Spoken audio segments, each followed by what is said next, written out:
Hey folks, welcome to Solar Cabin Channel. I got my first two tomatoes from my plants this season, and you notice that I've picked them a little bit green. And the reason we do that is I'm going to ripen these off the vine.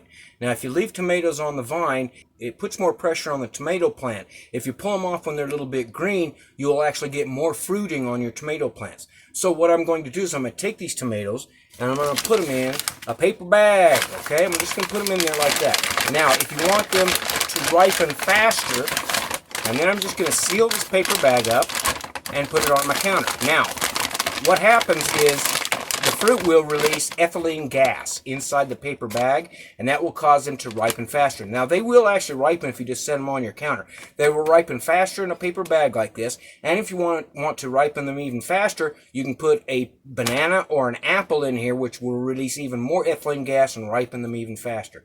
Okay, folks, I hope you're getting lots of good vegetables off your garden, and this is a tip that will help you to ripen your tomatoes a little bit faster so you can get to eating them. Have a great day, folks.